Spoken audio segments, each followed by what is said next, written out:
First, it was Mexico. Now, 7 more Latin American countries are taking legal action trying to stop Arizona's illegal immigration law. And get this, we hand out hundreds of millions of dollars in aid to those same countries each and every year. Now, someone here says, no mas. Time to cut off the cash to teach them to stay out of our business. Wayne, a lot of money here. In fact, Colombia alone gets $888 million of our money.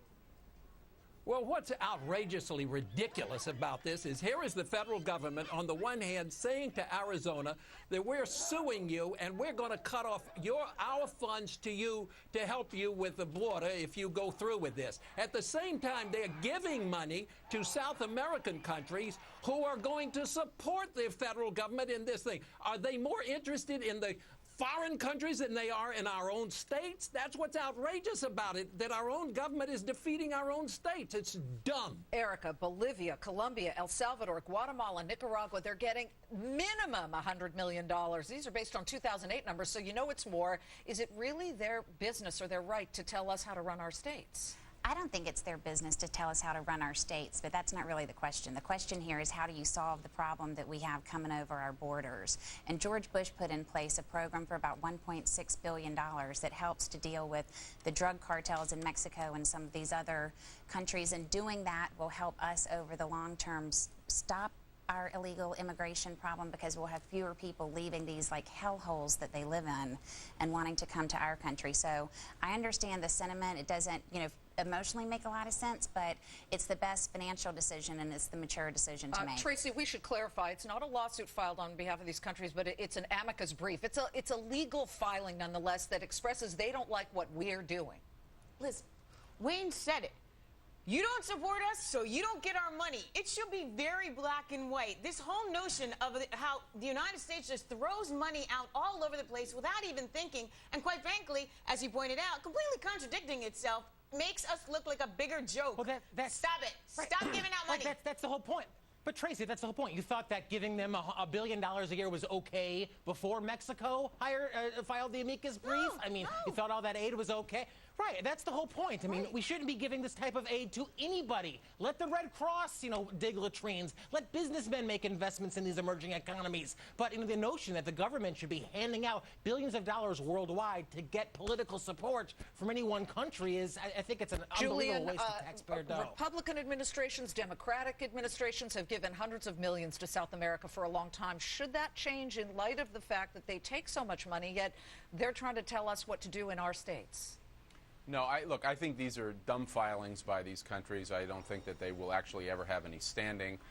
But I think foreign aid, as you point out, is something that is supported by both Republicans and Democrats.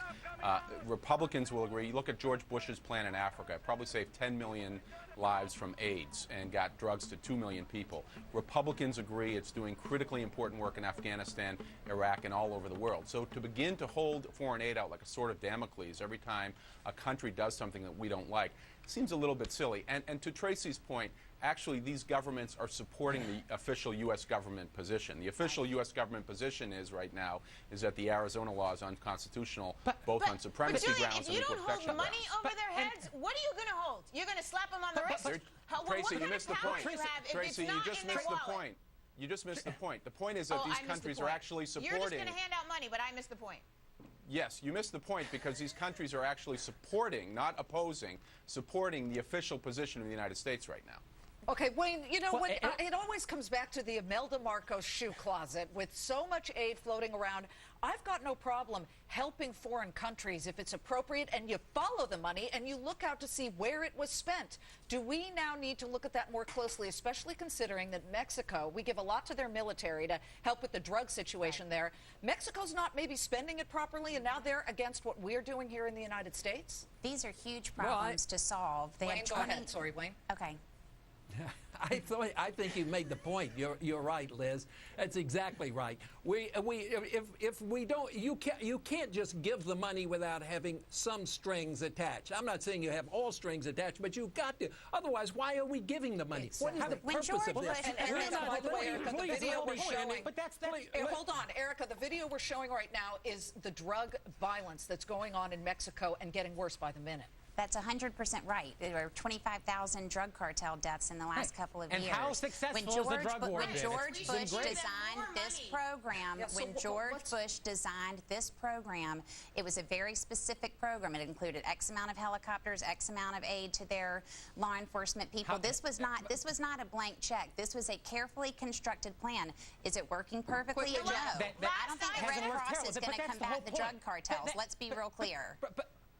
But that's ultimately the whole point, Liz, is that the people have a right to their own money or not. If you want to help El Salvador, write them a check. But this notion that my tax dollars should go to welfare mothers or Guatemala, I think violates the very principle of property rights. Tracy, last word. Last I checked, we got a $13 trillion debt. I think we could use the money at home. All right, that's the end of that for now. Coming up, BP hit with a $75,000 bill for Vice President Joe Biden's tour of the Gulf.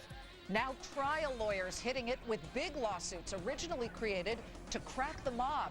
Whom should BP fear more, the lawyers outside or inside the White House? Why the choice affects you.